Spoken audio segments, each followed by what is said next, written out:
EnigmaCoinCollector here, and I've got something to show you today that I've been holding on to for a while until I had enough time to go ahead and make this video, and now I do, so let's go ahead and get into it.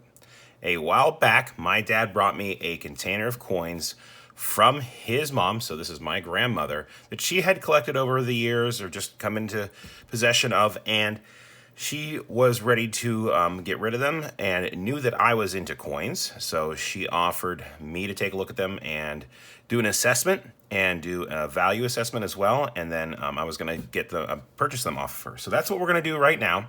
I have gone through them a little bit just to kind of familiarize myself with what's going on inside this box. So let's go ahead and get to it. So here's what they came in. And this is a nice wooden box, Disney's Animal Kingdom. I believe from when she went to Animal Kingdom, right about when it first opened. So very cool stuff.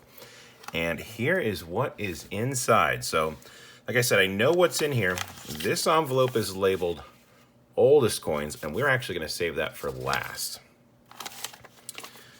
This, obviously, and this is her handwriting. These are silver, worth 10 or 12 times face value or even more. Well, when she wrote that, that was probably true, but that is definitely not the case now. It's worth probably almost double that.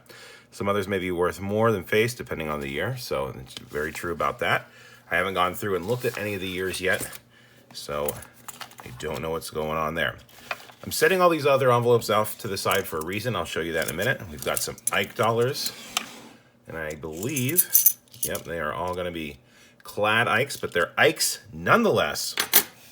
And then in these envelopes, these are all what I believe are going to be wheat pennies. So, and I believe she at one point went through and you can see her writing, you know, this should be a 1934 wheat cent, and her valuation of that was 8 cents when she did this. And I have no idea when she did this, but I'm assuming that these are all going to be wheat cents in all of these. So I will probably end up going through all these on my own and showing you the end result, because there's a lot of envelopes, a lot of wheat cents, and I don't know if there's going to be anything particularly valuable in here, but that's what's in all of these envelopes. So let me go ahead and go through those. I'll show you what we've got, and then we're going to get into these two envelopes, which I believe have silver in them, and go from there.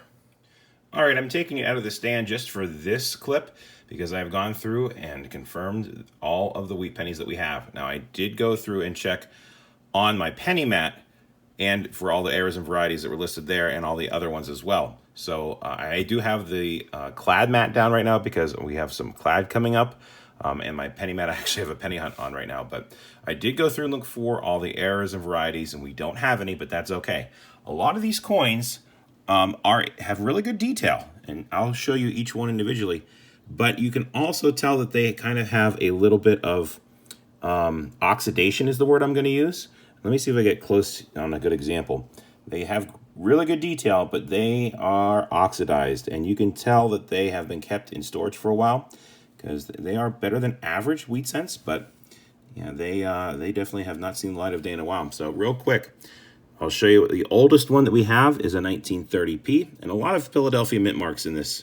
And then we've got a 34, 35, a couple of 36s, 37, P and D, 38, a few 39s, and then we get into the 40s. And I'll kind of move a little bit faster because 40s are more common. We have a big stack of 40. What is that? 46s, I'm sorry. 47, 48, and so on and so forth. It's nice to see that there were a lot of 40s, not a ton of 50s.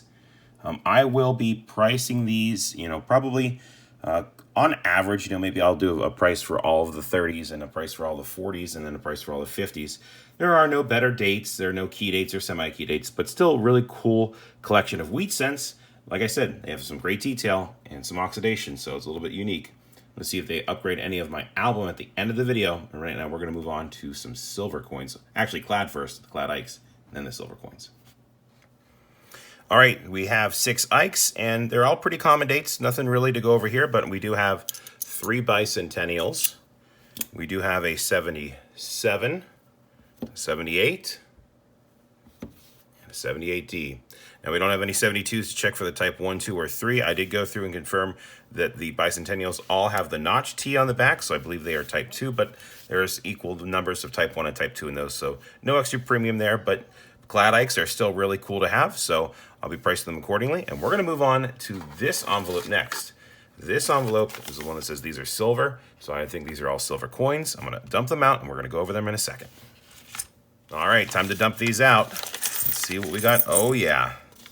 Silver for sure. Make sure nothing is in there. Looks like we've got a good mix of coins here. We've got some Kennedys.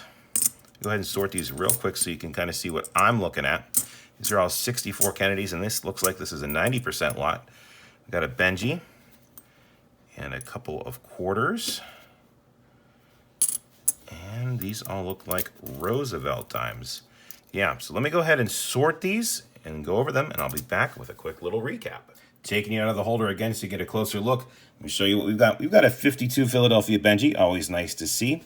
And these are all the 64s. We have a grand total of 1, 2, 3, 4, 5, 6 64s. No DDO, TDO, or QDOs on them. They're all Philly, but they're in really nice shape. Check this out. 2 first-year Washington quarters. Very cool. Would have been great and very cool if they were the S and the D, but they are both Ps.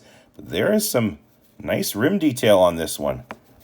So that one I think is going to go in the book for sure, and it's nice to have 2 of them, but nothing else special with those 2.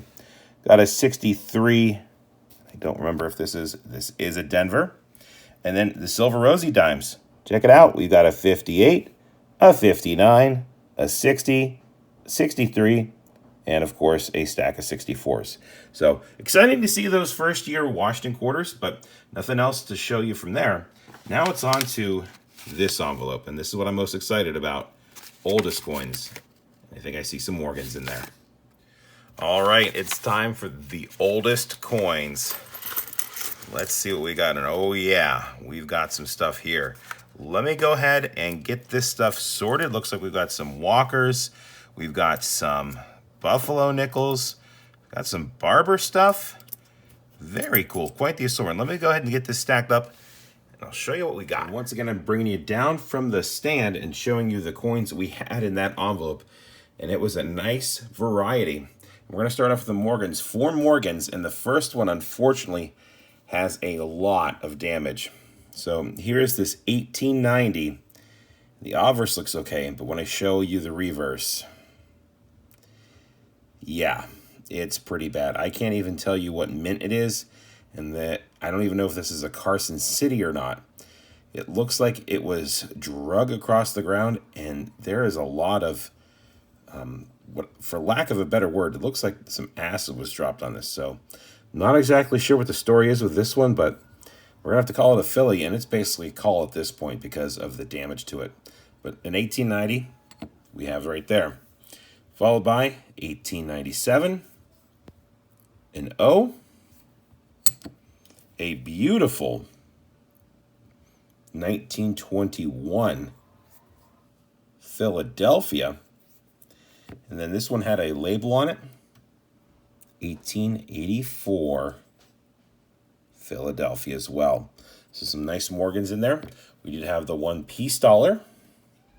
It's an 1825. There was a label on this as well. That's why there's residue and tape, but I'll take it anyway. 1925 Philadelphia. We go over to the Barber halves. We had an 1899 O and a 1906 Philadelphia. Worn pretty well on that one. And a 1908 Denver. So some nice halves there. Moving over, we'll go to the Walking Liberties next.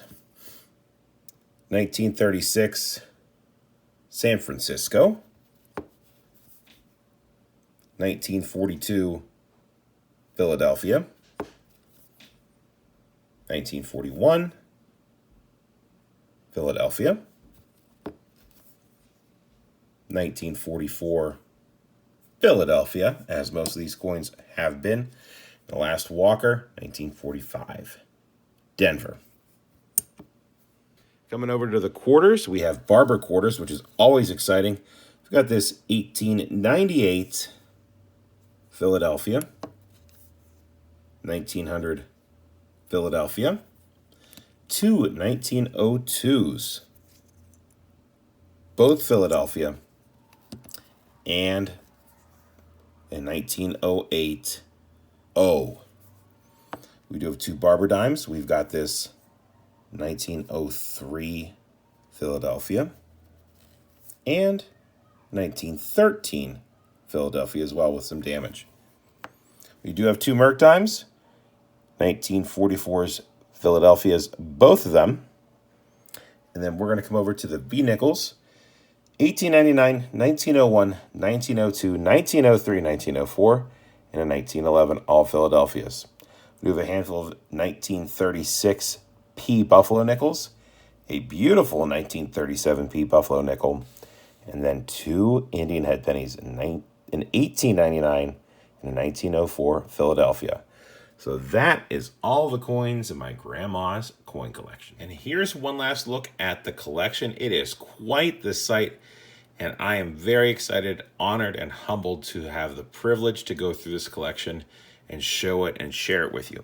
Now, I did create a list, and I did kind of round things over a little bit, just with the wheat cents, having them all about the same grade and same condition. I did go through and look for rare ones. There aren't any rare ones in terms of those, and all the rest of the one.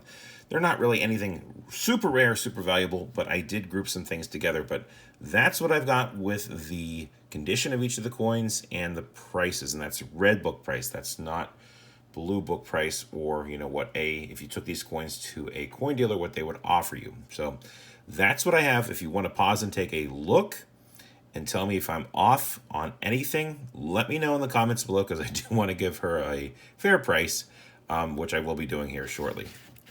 But that's the collection, and I hope you enjoyed taking a look at it with me. Remember, if you like this video and you want to see more like it, click subscribe and hit the bell icon to get notified when I release new content.